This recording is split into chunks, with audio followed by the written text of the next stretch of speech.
Everyone welcome back to my channel. তো আজকে শিবরাত্রি, তোমাদের সবাইকে জানি শিবরাত্রি অনেক অনেক শুভেচ্ছা। তো আজকে দিনের ব্লগটা এখান থেকে স্টার্ট করছি। তো এখন বাজে 7:30, বিকেল 7:30।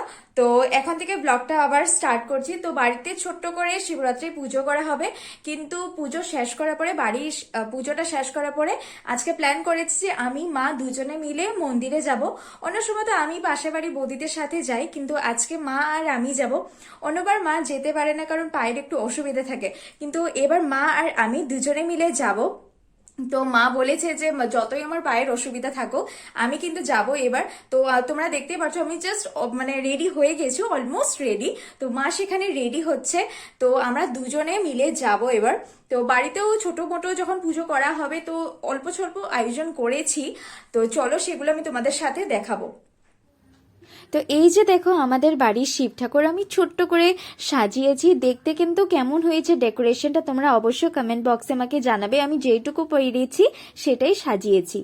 তো আমি তো এখানে অলমোস্ট রেডি রয়েছি, আর 8টা কত মিনিট থেকে চতুর্দশী লাগবে। তো বাড়িতে দিয়ে তারপরে পুজোটা করে মানে বাড়ির তারপরে যাব আমি আর মা মন্দিরে। খুব পাশে রয়েছে মন্দির, তো সেখানে যাব।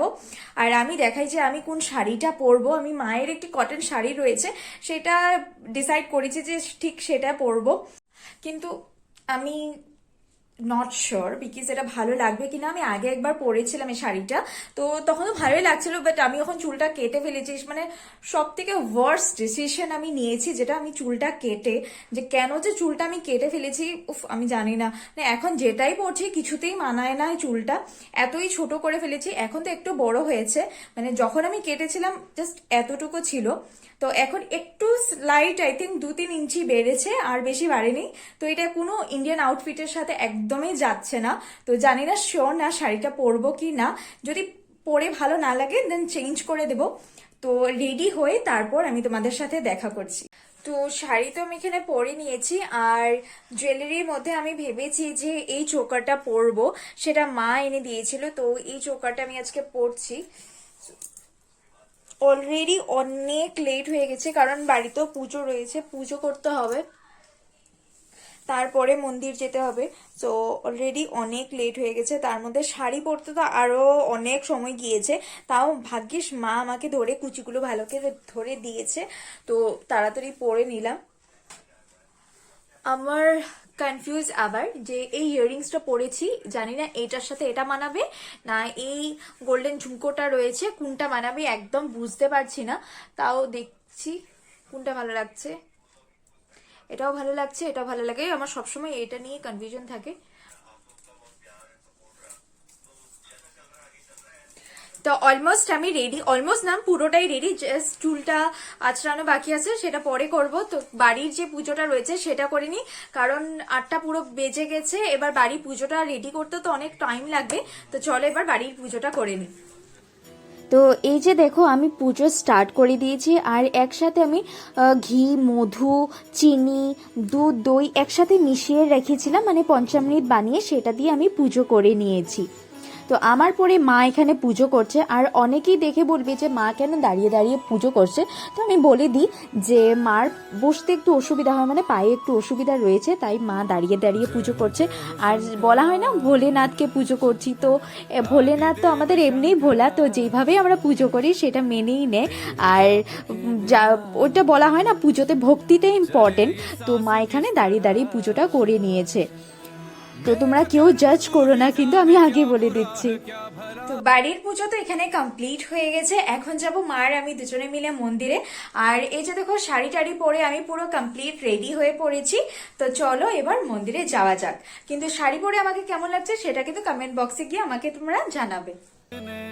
আমরা এখানে এসে পড়েছি, আর মা দেখো যে পুজো করছে, আর মন্দিরটা একদমই ফাঁকা ছিল, তাই পুজো করতে খুব সুবিধে হয়েছে আজকে আমাদের। তো আমাদের পুজো তো সেখানে করে এসে পড়েছি, কিন্তু সামনে পাশে আরেকটা মন্দির ছিল, সেখানেও এসে পড়েছি পুজো করতে।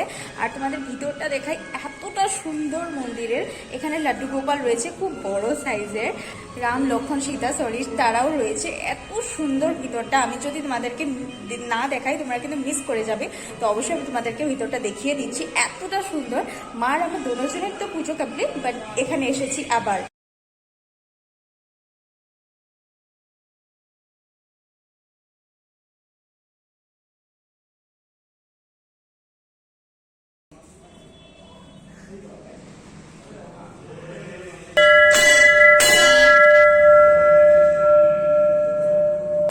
পুজোটা করে নিয়েছি, এবার যাব বাড়ি, কারণ অনেক দেরিও হয়ে গেছে, লেট হয়ে গেছে, আর পুজো করাও কমপ্লিট, আর ভিড়টা অনেকটা কম ছিল এখানে। তো এবার যাব বাড়ি। আজকে রাতে আসাটা আই থিঙ্ক ভালো হয়েছে না মা? কারণ কি না তো আর কালকে সকালে খুব ভিড় হবে জানি, তাই রাতে এসে পড়েছি, রাতে এসে পুজোটা করে গেছি, এত সুন্দর আর ভালো লাগছে দেখতে। তো এবার চলো বাড়ি যাওয়া যাক। তো পুজো টুজো করে বাড়ি এসে পড়েছি, আর এখন যদি না যেতাম তাহলে কাল সকালে আর যাওয়া যেত না, এত ভিড় হয়ে পড়তো, কারণ কাল সকালে সবাই উপোস করবে, তাই ভাবলাম যে আজকে গিয়ে পুজোটা করে আসি, কারণ দুজনে উপাস যেহেতু রয়েছি তাই আমরা পুজোটা করে এসেছি। তো পুজো তো কমপ্লিট হয়ে গেছে, বাড়ির পুজো কমপ্লিট, আর সেখানে গিয়েও মন্দিরে গিয়েও পুজো করা কমপ্লিট হয়ে গেছে। আর সত্যি এবার শরীরটা খারাপ লাগছে, কারণ কি সারাটা দিন কিছু না খেয়ে উপোস করে রয়েছি। তো এবার একটু ফ্রেশ ট্রেশ হয়ে তারপর আবার দেখা করছি। তো এখন চেঞ্জ করে এসে পড়েছি, আর প্রচন্ড টায়ার্ড লাগছে। জানি না মা কিভাবে সারাটা দিন শাড়ি পরে থাকে, আমার পক্ষে তো খুব অসম্ভব হয়ে পড়ছিল, তাই চেঞ্জ করে এসে পড়েছি। আর আমি কিন্তু অকেশনস দেখতে থাকি যে কখন মা শাড়ি পরতে পারবো। শাড়ি পরতে ভাল লাগে, কিন্তু সারাটা সময় সেটাকে মানে ক্যারি করা সেটা খুব অসম্ভব ব্যাপার হয়ে পড়ে। তো এবার পুজো টুজো তো কমপ্লিট, আর এবার পেয়েছে খিদে, প্রচন্ড খিদে পেয়েছে, মানে সকাল থেকে কিছু না খেয়ে উপোস করে রয়েছি পুজো করব বলে। এবার পেয়েছে প্রচন্ড খিদে, আর মা কিচেনে বানাচ্ছে ছোলার ডাল আর রুটি, কারণ আজকে আমাদের নিয়মে, সবার জানি না আলাদা আলাদা নিয়ম রয়েছে, তো আমাদের নিয়মে আজকে ভাত খায় না, তো রুটি বানাচ্ছে মা। আর কি সুন্দর ছোলার ডালের যে গন্ধ বেরোচ্ছে সেটা আমি বলে বুঝাতে পারবো না, মানে আরো খিদেটা বেশি পেয়ে যাচ্ছে এরকম লাগছে, মানে প্রচন্ড প্রচন্ড খিদে পাচ্ছে। তো ব্লগটা আজকে এখানেই শেষ করছি, আর যদি ভিডিওটা ভালো লাগে অবশ্যই লাইক শেয়ার এন্ড কমেন্ট করে দিও, আর যারা চ্যানেলটাকে এখনো সাবস্ক্রাইব করি তাড়াতাড়ি গিয়ে সাবস্ক্রাইব করে দিতে পারো। তো দেখা হচ্ছে পরের ভিডিওতে, বাই বাই।